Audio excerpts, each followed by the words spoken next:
This is the Cafe Racer Podcast, episode 102 for January 29th, 2017. I'm Crash. And I'm Jess. And I'm Steven.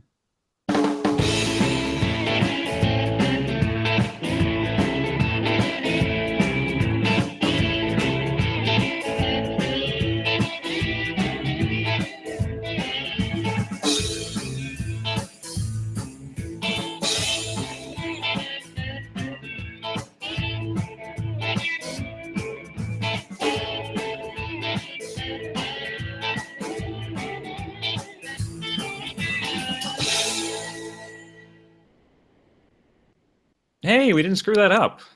A miracle among miracles. That's like that's pretty good. That was really smooth. For a change, right? Yeah. So you guys good. As anybody that's watching the video can see, I'm not in Pensacola, Florida right now. I'm back at home in San Diego for a couple weeks. Oh, I thought you were. I thought Jeff was green screening you. yeah, I'm just gonna. I'm not actually here at all. That'd be really funny. But yeah, I'm here for like a couple weeks, and then I go back out there to sit and wait to find out where we're actually gonna go. That's crazy.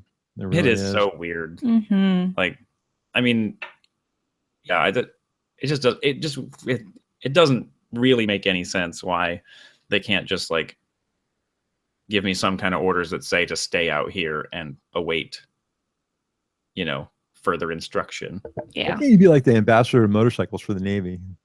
Do they have that job? That'd be a cool job. Yeah. Probably not, but that'd be a good one. Around on motorcycles and like promote motorcycling to Navy personnel, and that's I should promote Navy things to motorcyclists. I'll call the Secretary of Defense and tell them it. Okay. Great. It's a good idea. Yeah, call Mad Dog up and be like, yo. Okay, right.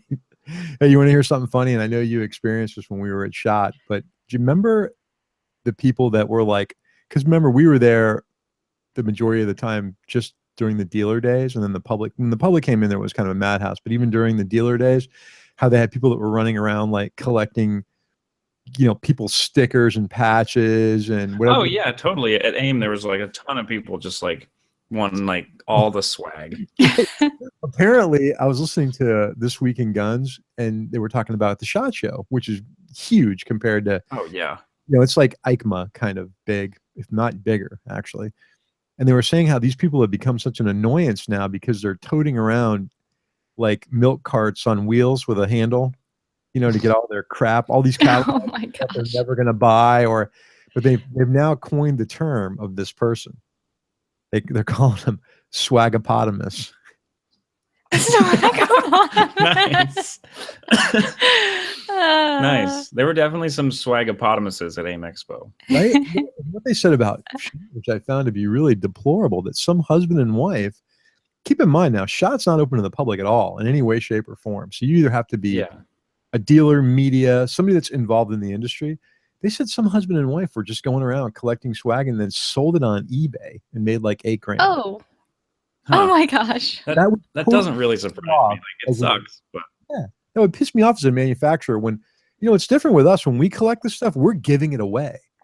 When we use it for stuff, it's like, and we barely even get a lot of swag, really. We get very little. Send us something. Well, by the way, I got to send the shirts out this week, so I've been remiss. Just super busy at work. I'll do it tomorrow. They'll get sent out. We've got a couple new Patreon supporters to send stickers to once the first of the month hits and their cards actually get charged. And I know that they're not just faking us out, like pretending to like support our show. Like, maybe if I just do this, they'll give us free stickers. So those of you that just like put in a pledge, your stickers will be forthcoming in like a week or so. Cool. Good. Thank you very much. Support. Yeah, seriously. Like it makes a really big difference. We've actually been talking to some of the people on what's that thing called? On Slack? Slack, what? Yeah, Slack. Yeah. You have a fellow admirer of the Flying Fortress in Slack. Yeah, I saw that today. I got to answer him. That was kind of cool. Was that Chris or Andrew? Chris, I think, right? Chris Brewer. Probably no relation to Chuck Brewer. Distant cousin. Yeah. He wouldn't admit to being related anyway. Don't tell anybody I'm related to Chuck. Right? That's classic. So I know you guys think it was funny because I listened to our show and I remember when I mentioned the Flying Fortress and Jess is looking online and she's like, "Oh, like, ew, oh, yeah, I don't really like that." Yeah. yeah, there's definitely like a noticeable kind of like disgust in her reaction. Like, ugh, Like, what is oh. that? So I just It's wanted like, to know that's that. what you're talking about? Yeah, I've been crying all day today. I've been crying a lot. I've been wiping my tears. Oh, because of Eric Buell Racing? Again? What is going on? Well, I could see that. Listen, somebody else needs to pick them up. Somebody with an established line that's got marketing in place, that's got a dealership network in place. Yeah, if somebody that already has a dealership network, they can just tell all their dealers, F you guys, you're selling these now. Welcome to the party. Even if they don't make them have a big floor plan, carry Yeah. one of each model. Yeah. Polaris, listen, Yeah. you're an American Just Max brand. Victory. You don't have a sport bike. It could be a niche market for them to compete against Modus. Even I don't think Modus is the right market for EBR. I really don't. Yeah. I don't know. I know that we got some discussion about that on the Facebook page, but I didn't really see what the talk was because I've been busy at work. But to me, Polaris seems like a perfect fit. And that this is from a very, very basic viewpoint. I'm not looking at it from a business standpoint on Polaris's end. For all we know, EBR comes with a ton of debt. I don't know. But it just seems a shame to me to stop making such a great motorcycle. Yeah. Everybody that's ever ridden them is like, it's this amazing machine. Like, you got to have one. And where can I buy one? When can I sign up? But they just never have enough dealers to actually get one in If anybody's anything, hands. license the technology out because it's so innovative. It's Yeah. you're not talking about a standard frame motorcycle. It's not repackaging the same stuff we've had years and years and putting it on a different brand name. It's very innovative. I don't know. It Yeah. just Well, I guess we can all pour one out for Eric Buell and his little motorcycle company again. again, but it said from the article I read they're looking for someone to take it over, right? Yeah, I'm sure they are. I mean, like Chuck and Todd, were joking that, Eric has this super hypnotic effect on people when he talks to them, like they immediately get infected with his disease. And so like, maybe he can finally talk to the right people that are not immune to him and they'll like help. Well, and push again, things forward. we're not looking at it as the balance sheet. So Yeah. the reality may be that and maybe Eric's part of the problem. I don't know. Maybe. Just because you're a genius and can invent things and make them doesn't mean you're good at business or sales. True. Very true. And I know that with this company, he took a more of a he wasn't directing the operations in the financial end of it, but Yeah, he was just like the CTO, I think. right.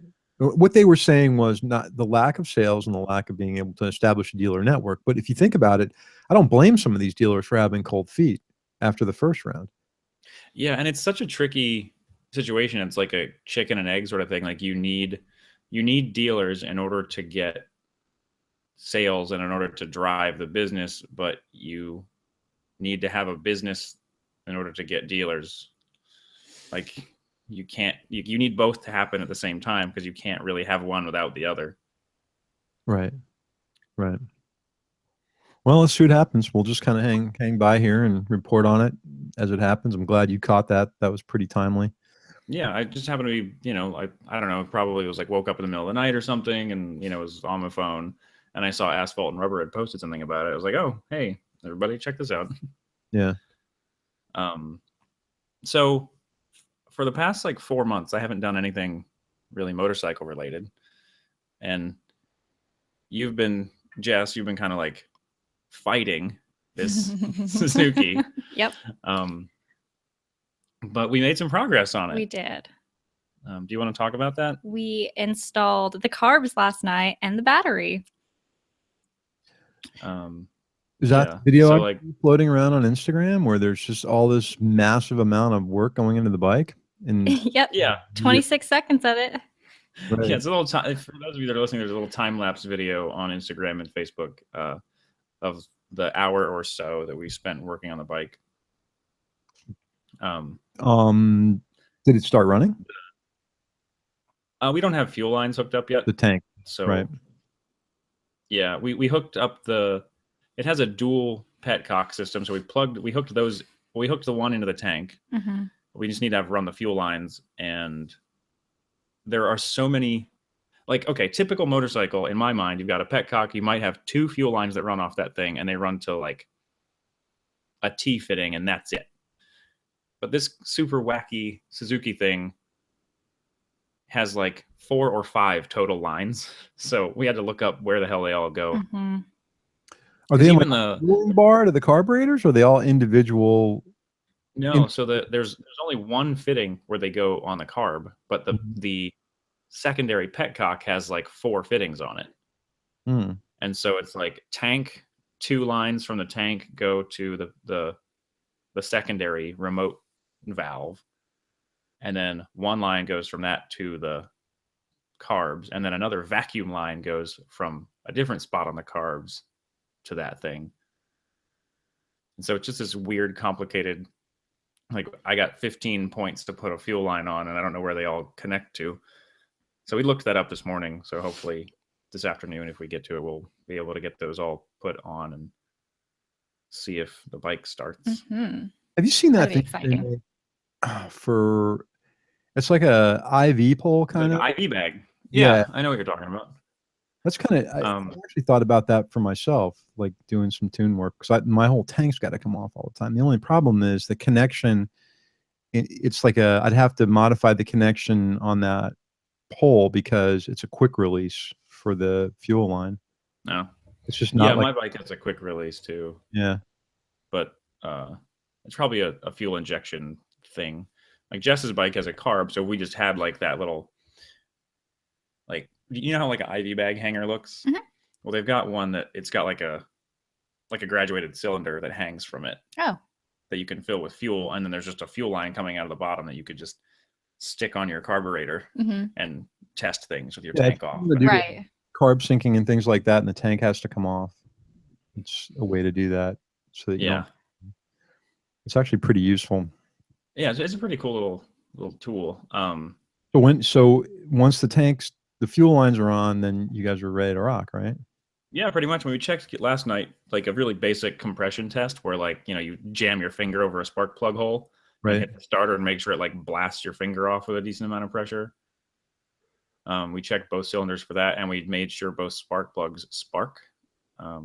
So we've got compression, we've got ignition. We just need to make sure we get fuel and air in there properly. And the throttle's in desperate need of adjustment. Like it, right now, it doesn't even close on its own. You have to close it by hand because I think the cables are just super yucky. They need to be lubricated. So I'm looking forward to that. I'm looking forward to her getting out on this thing and getting her maiden voyage on it. Yeah, I'm really excited about it. That's definitely after we get it started. There's still a lot to change, replace. Jess, but getting it started is a big deal. You got comms in your helmet, right, Jess? I have what in my helmet? Comms. Communications. Oh.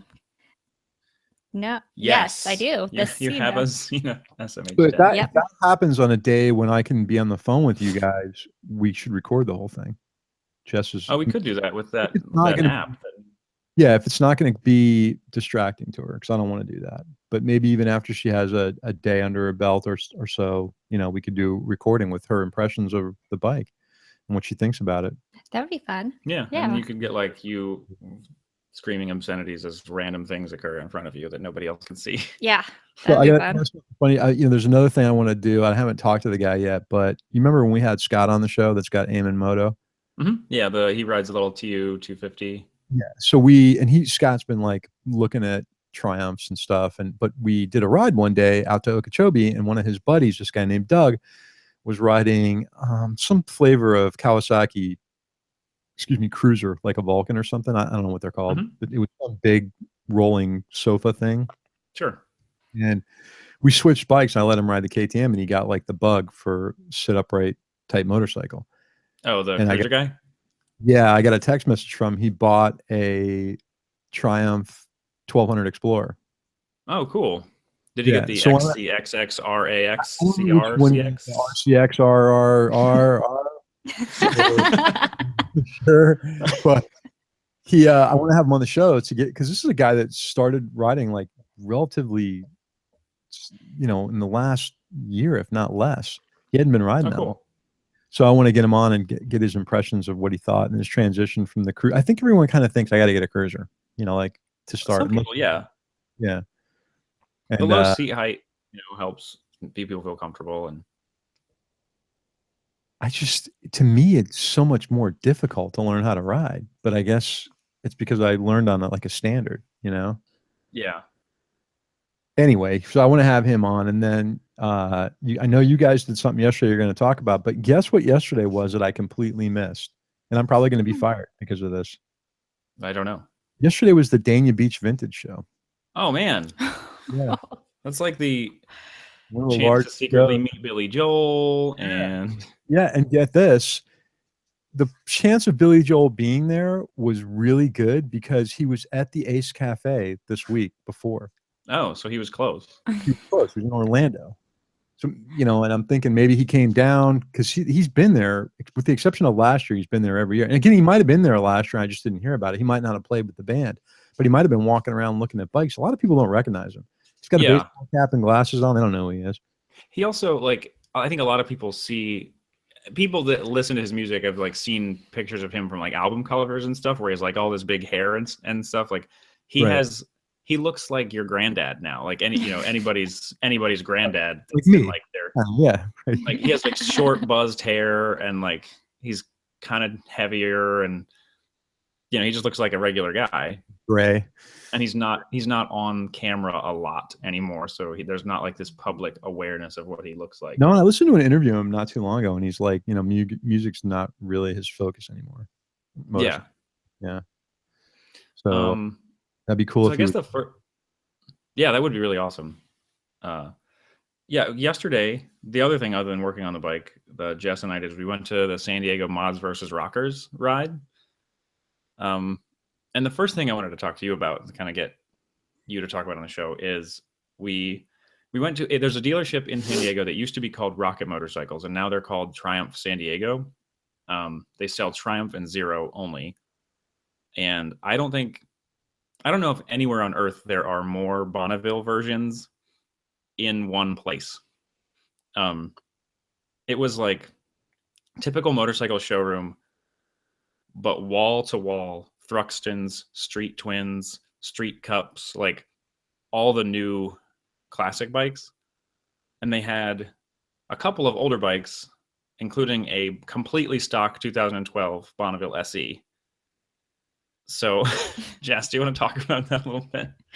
Well, we were just looking at it. It was the same color that Chris's was, and just standing there. And then Chris had this realization that, oh, this is stock.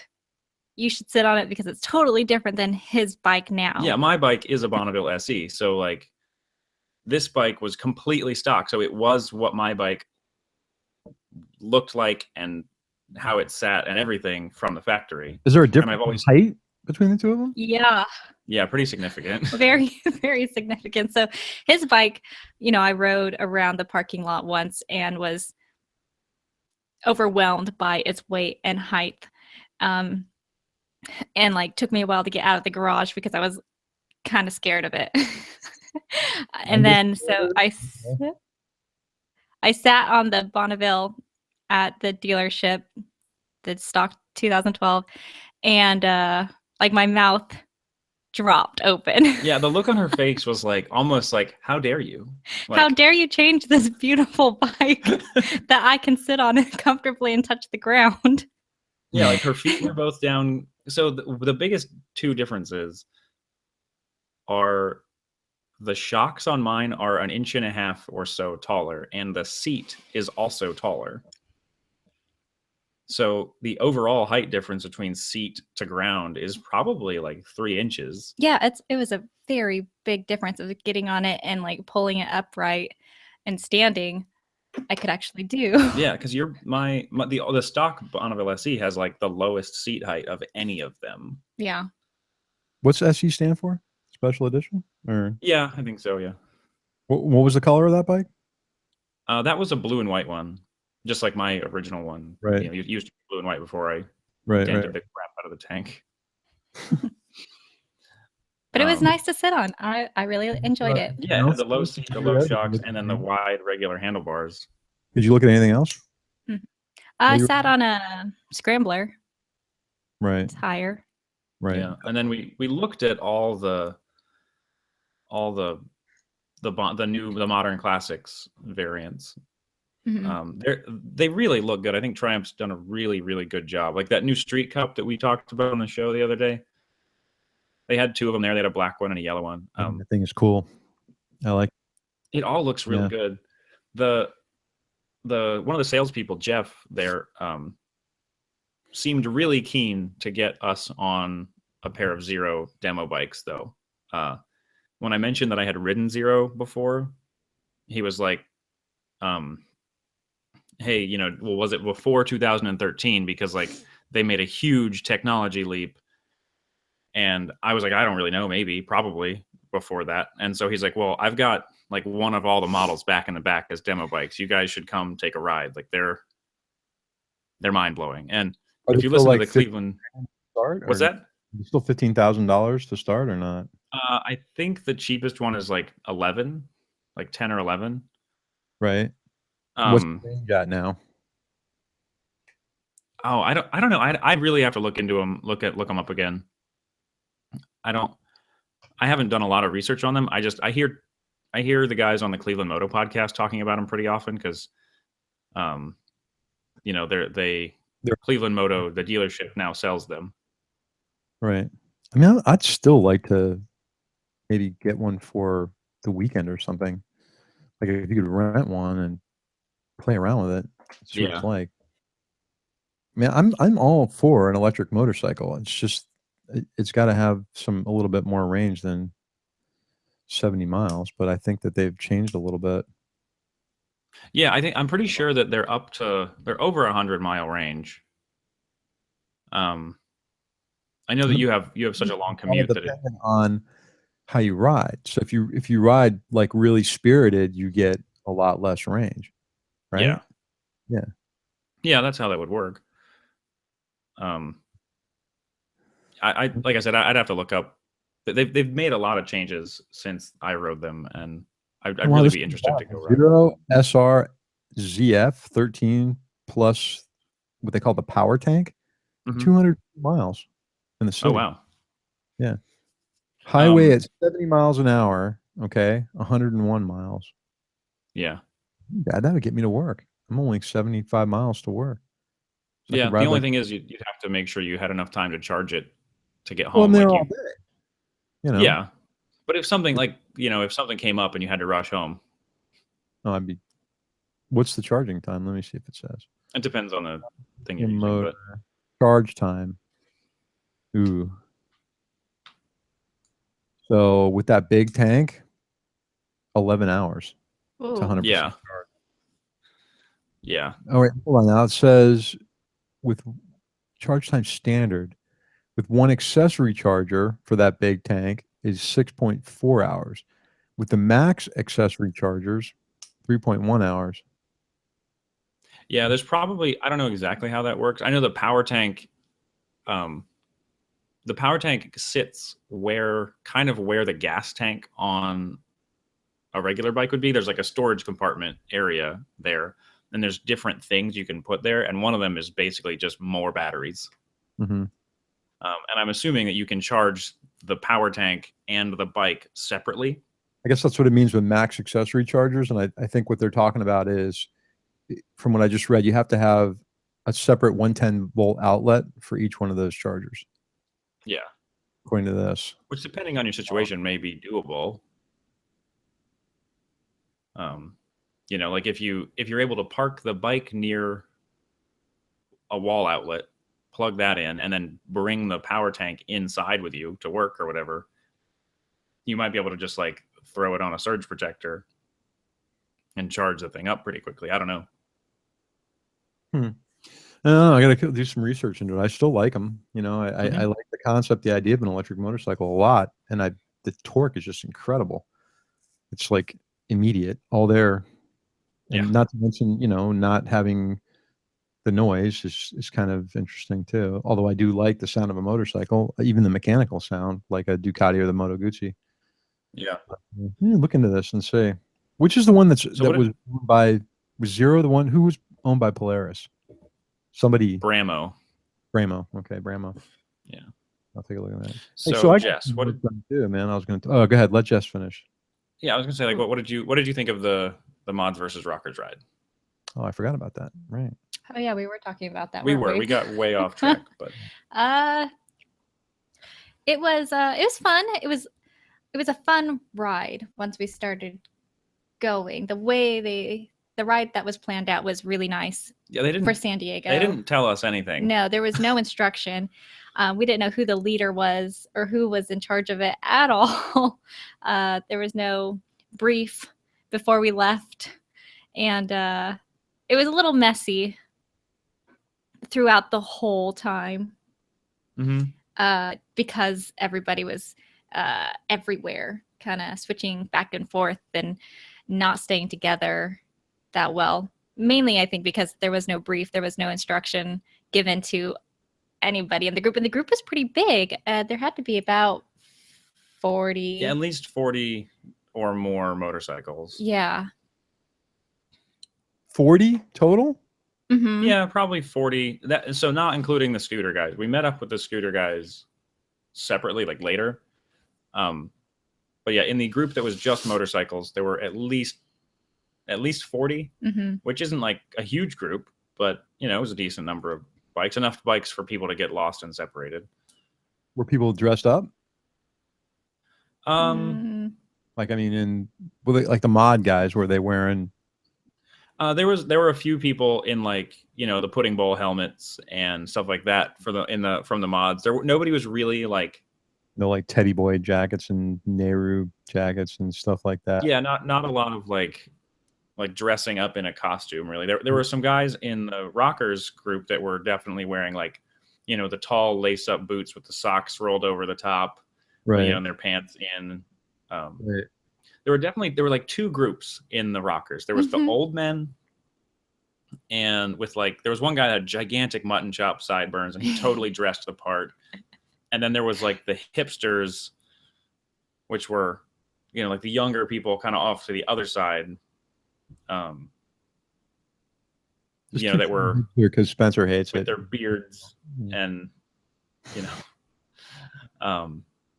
know, with like wacky beards and stuff like that. I kind of wish I'd have a mods versus rocker event down here. I mean, the one that they do in Chicago gets all kinds of people, and yeah, that one's really big. Yeah, the mods they bring out their scooters that have all the lights and all the embellishment on them, like you saw in London. You know, yeah, there was one scooter like that we took a picture of that we should post. That had a bunch of mirrors and all that sort of stuff on it. Yeah, the ride was a lot of fun. We didn't, you know, we started at a place that was kind of near the beach.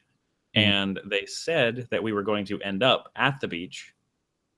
But then when we got on a ride, we rode for like an hour in the opposite direction. And so we were very confused. Like, where are we going? Like, how are we going to end up where they said we were going to end up? And we just took this really big circuitous route up through like the hills and like ended up way north of where we were supposed to end, and then like worked our way down the coast. It was a super pretty ride. It was. But yeah, like Jess said, there should have been some kind of brief about like group riding etiquette. Is this the first time they've done that? No, they've been doing these for years. I just think that like there's probably a handful of like 10 to 15 people that show up every year, and they were just like, yeah, they'll figure it out. It's no big deal. Like, it just didn't seem like that organized. It's more like a loose kind of, hey, everybody show up, we're going to ride somewhere, we're not going to put a lot of effort into it kind of thing. Well, yeah, I mean, that's a lot. You know, the distinguished gentleman rides are always much better planned. Yeah, that was super organized when we did that. There was there were like 4 or 5 people that were all wearing the same like scarf on their arm. That were like, these were the people that if we get split up, find one of them. They know the route and know where we're going, and that sort of thing. This ride was more just like, hey, we're leaving now. Okay, cool. And then there were definitely a couple guys that, you know, when you're riding staggered, like there was a couple guys that just wouldn't. They were back and forth, like taking up the whole lane. You know, just didn't know how to ride in a group. So The same problem with the DGR too in Miami. There's some people that couldn't really hold a line or were passing people, passing cars. It's just that when I went, it was so hot, it was brutal, and it was Miami traffic. Stopping. Yeah. So they had mentioned trying to do one up here in Palm Beach, like riding north, which I just don't know if you'd get enough people because a lot of people they like the Miami one, but yeah, no, that's a cool event you went to. You got pictures? You do any interviews or video or anything? We didn't do any video. We met a random guy right before the ride started. His name's Gabino. He said he was going to take some video from his bike and he'd send it to us. So he has some of it, and he emailed me actually. So I know he remembered. But other than that, no, we didn't do the whole ride either. That was a thing. So we got to the part where we met up with the mods, and it had just we were already running like way behind. The whole ride was running way behind. And Jess and I were just super hungry. And so like we talked to a couple people in the park where we met up with the mods, and then we took a video of everybody leaving together, and then we kind of went on our own way. Well, at least you had a good time. And then, the next ride, Jess will have her bike out, and you guys should do more events now. And with Jess having her own, it's going to be fun. She also got a pair of boots yesterday. We drove. Gasolina? What's that? Get the gasolina? No, we went up. She got a pair of Dainese boots. Oh, cool. She really liked those like Dainese shoes that I have. Mm-hmm. And so we drove up to the Dainese store so she could try them on, like the women's version on. Mm-hmm. And they didn't fit. Like for some reason, you know how everybody's foot is, like one foot is a little different from the other. Mm-hmm. Well, they irritated her right foot. So she tried a different pair, the same size, and it was, irritating her right foot too. And then the next size up was too big. So it just worked out that like she wanted to have matching shoes with me. They didn't fit. So she was looking at other stuff. And she's kind of always like scoffed at tall boots for some reason. She just didn't think they looked good. Just scoffer? So do you want to talk about boots? Wait, what's wrong with tall boots, scoffer? I don't know. I have no idea. Every time I look at them online or in pictures, I'm like, meh, those don't look that great. I'm not even gonna bother. Why they make and is that what it is? Yeah. Shorter than I don't know. They make because I'm already a short person. I don't want to look shorter, and I'm pretty particular about what I wear, and I'm pretty picky. So it's got nothing to do with we got there, does it? and I was trying on these short ankle boots, and I was like, yeah, these don't feel that great either. And then the last pair of boots that I tried on, these pretty things, actually felt really, really nice. Which model is that of Dainese? I don't know. I'll find out for you. Chris will look at the box. They kind of look like, from what I'm seeing, they look a little bit like a cowboy boot, right? Kind of. Piranha. Yeah. What is it? They're real rubber. Piranha. Okay, they look cool. Yeah, they're really neat looking. But not spelled like with an H. You know how piranha has an H in it? Right. Uh-huh. Just P-A-R-A-N-A. Piranha. There's a zipper in the back. Are they waterproof? Yes. Yeah. Oh, that's nice. That's a nice boot. Look at that little waterproof emblem. Is that an expansion on the side, like some elastic on the side for expansion? Yes. Yeah. That's kind of cool. That's a nice boot. Yeah, they're really nice. They're pretty simple looking. I put them on and started dancing, so I fell in love immediately. It was just really funny because we've seen so weird when we've gone on the Distinguished Gentleman's ride. Like we went on the DGR last year, and then we went on the ride yesterday. and I would like point out women that were wearing like tall boots and say like, well, what do you think of those? And she's like, oh, those look really cute. But then every time we'd look at them online, she doesn't like the way they look. And I guess you just needed to see them on a person to see how they look on someone. Yeah. And then to see on myself. Yeah, like I picked these up while we were at the store. Like I was picking up boots. Like, what do you think of these? What do you think of these? I picked these up. She goes, meh, I don't know.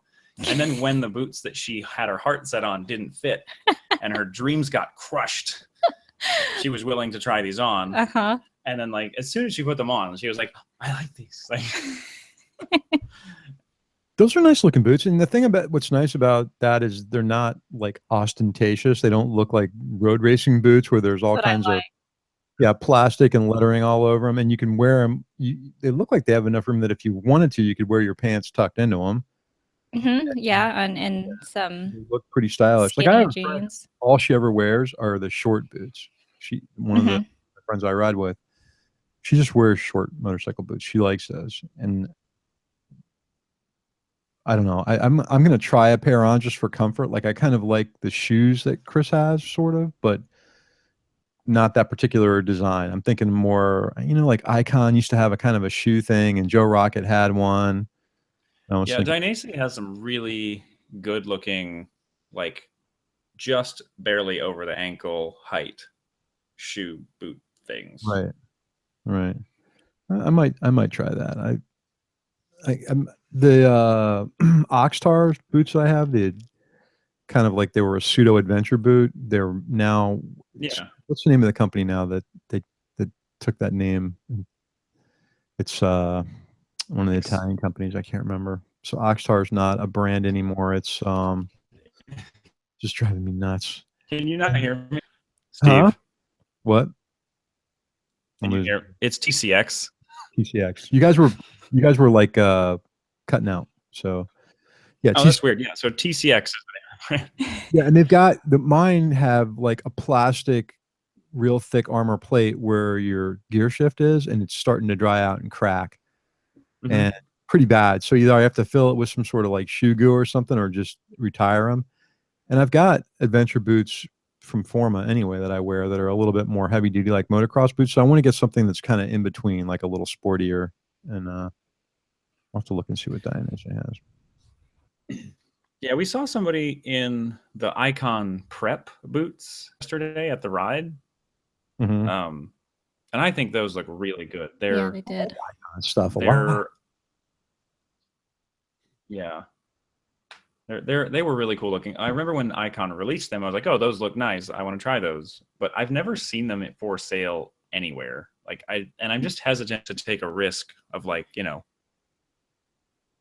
what's the cool thing about Revzilla is, I mean, you just lose your shipping, the return shipping. Yeah, you're right. And they usually carry everything. So I like their tarmac, that kind of look like wearing like a work boot. And are you on Icon? Yeah, like the prep's kind of cool.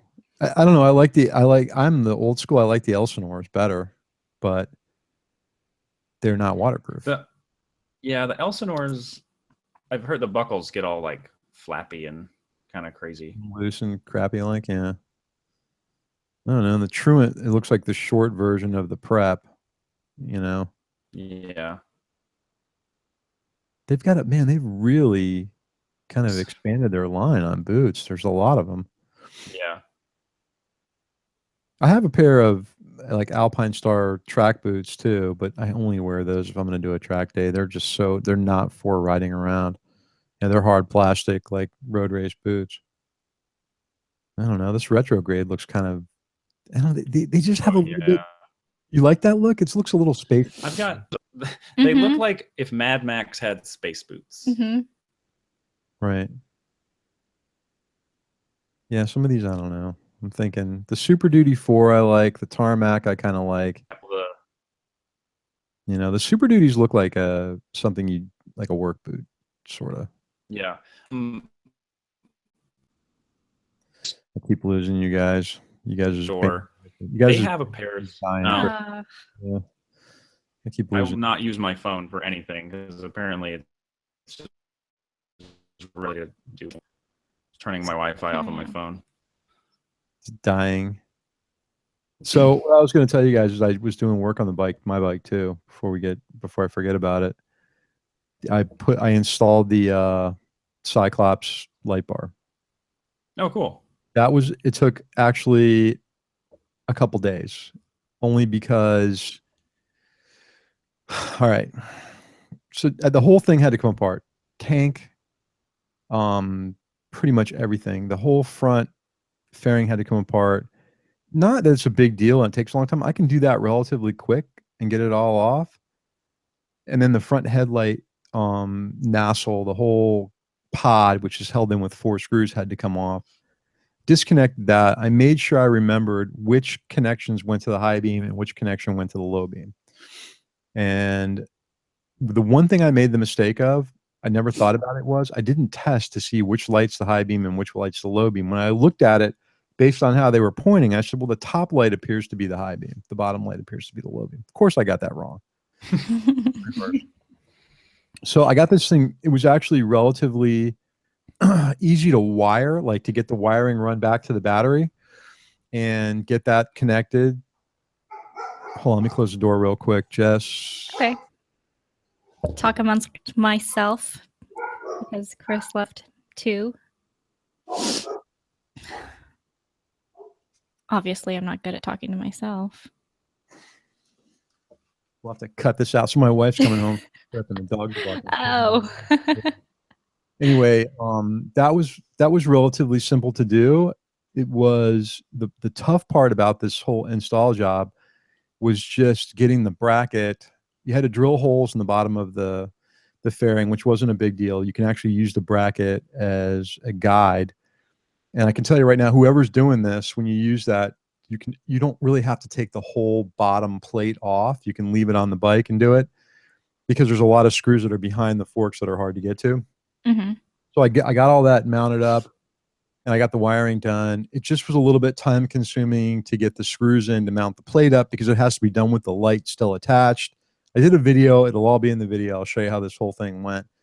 But that took about 15 or 20 minutes to get those screws threaded in. You had to use, you had to use a ball end Allen key, a hex key, and it took a little bit of time. So once I got it all hooked up, it's really simple to make the final connection.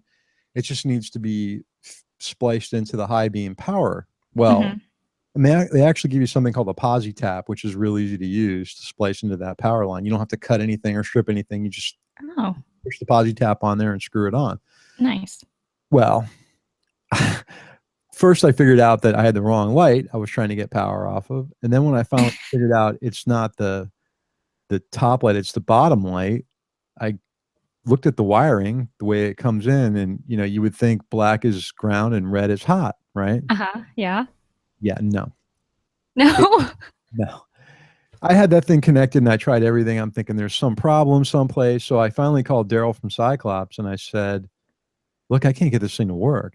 It's just not coming on. And I didn't have, they sell 2 different versions of it. One with a Skeen dimmer, which I didn't wire in. I just wanted on and off with the high beam. And he's like, well, typically on KTM, the brown wire is the ground. So I'm looking at the connection from the power line coming off the bike into the Cyclops LED headlights, and I realized brown is going to red, which you would think is hot power. That's actually the ground. So it was opposite. So once I switched that posi tap to the other wire, it worked fine, and it works great. And that thing is bright like you wouldn't believe. Nice. At least you're using posi taps. Like, those things are super easy to just. It's not like a crimp splice. I was telling Jess, it came with the kit. The posi tap comes with the kit. Oh, good. They give you everything you need to make the connections. It's all ready to go. The wires that go to the battery in the ground already have the rings on them. It's all ready to go. All you got to do is hook it all up. So there's even a relay that's already connected. You just tie wrap or kind of secure the relay in the back of the headlight pod. And it's just the most time consuming part was the mounting, because it's a very limited small workspace to work with in there. But no, the only thing I need to get done now is film it, how it looks at night. You can't really tell in the daytime. I got a couple pictures and a little bit of video. I videotaped it. But here's what took the long time. Here's what took a couple days. Well, I had the tank off. I decided I needed to service, which I did. I needed to service the air filter, the air cleaner, which I had that giant Rottweiler foam air filter in there. I was surprised how pretty much clean the final stage. There's a pre-filter on the top of it that was really dirty, had all kinds of bugs and everything on it. And then I got to the main filter underneath, and it was really clean, especially when I took the thing off and looked underneath to where the velocity stacks are. There was nothing in there. It was completely the way it was when I first put it together. Well, that's good. But, is that pre-filter just like a cloth thing? No, that's what Spencer had those on the 690 that you kind of like put it over that thing. It almost looked like nylon pantyhose material. Yeah. And then you turn it around and use the other side, but you throw those away. This is actually a fitted foam filter cover, kind of thin density cover that goes over the whole thing. So it just gives 2 layers of foam. Well, I had the no-toil kit at the house to clean it and spray it. So I go to get that. The no-toil cleaner looks almost like powdered laundry detergent. You add it to a bucket of water, and it's a biodegradable product, but it dissolved all that grease that was on the filters, let them dry overnight. Well, when I went to go spray it with the no-toil oil, the lube, I got like 5 shots out of the can and it was done. So I called around to see if anybody had any, and the local dealership says, yeah, we carry it. I ran down there. I couldn't find it in the shop. I'm like, where's the no-toil? Of course, the first guy goes, we don't have it, after I just drove 30 minutes. Yeah. The next guy goes, no, it's here, but it's marked Honda. And he grabbed the bottle and it says made by no-toil. Well, it turns out that it was a liquid, not a spray. Oh. I don't know if you've ever tried that before, but it's easy if it's like the cover, because you can kind of wad it all up, pour some of the liquid inside, like wad it all up, work it through the foam. Yeah. Well, for the actual filter itself, it's in a frame. It's not, you can't take the foam out of it. So I had to like pour some in and kind of like hand press it through. And the consistency of it's much less sticky than the spray is. It's more like a liquid. So now whenever I start the bike up, it's got that weird oil burning smell to it. Oh, because it like sucks some of it in. I think so, the vapors. And it was a completely different color. It was like light green compared to the red that the no-toil oil is. I know no-toil makes a liquid product. I'm just a little worried that this might not have been the exact right thing to use, but the bike's running fine, and have some oil vapor in there is not going to kill it. It'll burn off. I wonder if the K&N filter cleaner kit would have. No, they specifically recommend you don't use as good as the no. Oh, okay. They don't want you using that. They want you to use a biodegradable product, which is what the no-toil is. There's other biodegradable products out there, and maybe you could use the same, but I'm going to stick with what they specifically recommend. So, but that took a day because I had to have the filters dry. So it wasn't like I could do the whole job in one day, but got it all back together again. And it's a phenomenal product. That light is so bright. I can't wait to try it on the road at night. It's been just crappy here at night right now, raining. So I'll get to it and I'll get the video posted and you guys will be able to see. I did get a bunch of positive feedback from people on Slash that said how much they liked the video I did for the filter install. Also, too, real quick before I forget, I want to give a shout out to TC. He contacted us on the phone line out of Portland, Oregon, just to say hi and lend any help we wanted. But TC, thanks for calling me. I got your message. And so the phone line. Pull up Patreon real quick so I can thank people by name that recently, pledged to give us their hard-earned dollars in exchange for, this show. Oh, where is it? Oh, I gotta log in. This is ridiculous. I cannot be expected to have to log into every website. This is absurd. You're a complete loser that this wasn't up already. Yeah, you're right. Thank you 100% for supporting us. We do this for you guys. It means the world to us. We're complete amateurs at the podcasting thing. We're no different than the rest of you guys out there. We just take the time to put this thing together. So And I know it sometimes we record a show on YouTube and it takes me a week sometimes to get the actual show out on iTunes, but it takes a little bit of work to do the show edit, mostly just rendering and Yeah. getting it on the website. So Tyler and Scott, both of you, thanks a ton for supporting us. We'll, like I said, you guys will get your Patreon charges people's cards on the 1st, which is just in a couple days. So once all that stuff goes through, then I will get your stickers out. And also, Rob Thornton, you were a Patreon supporter a while back, who somehow managed to not send you a sticker pack, and I think I've already sent him an email, but he's going to have one coming soon as well. Cool. I'm glad. Thanks again, guys. And I'm gonna, like I said, send the shirts out today. So William B. Smith and the rest of the guys who got shirts. Rob is also our shirt winner from Patreon. And Rob Thornton. Yeah. So we'll send these out. Cool. Jess has been posting some stuff on Instagram pretty regularly. I've tried to post a few things anytime I have anything to post. Like when I saw the EBR thing, I made sure to put that on Facebook. Which you can find facebook.com/Cafe Racer Podcast. Same thing on Instagram. We're at Cafe Racer Podcast there. We're also on YouTube at Cafe Racer Podcast. It's weird. The show's name is Cafe Racer Podcast, and that's where you can find us on the internet. Anything.com/Cafe Racer Podcast is where we live. Do you have anything else to say, Steve? I'm actually looking. There was some other piece of news that I had, but because I'm old and addled, I can't remember what it was. Oh. We'll save it for next time. Okay. We've been on the air for about 52 minutes, so it's a little bit short of an hour, but that's all I got right now. How about you guys? Well, no, we're going to work on the bike today some more, I think. So we'll post it on Instagram, and I'm going to try to get the video edited from the install for the Cyclops light bar. And remember, check Cyclops' website out because they've got that really cool light for if you're building a cafe bike. But we'll get to that. All right. Nothing else I got.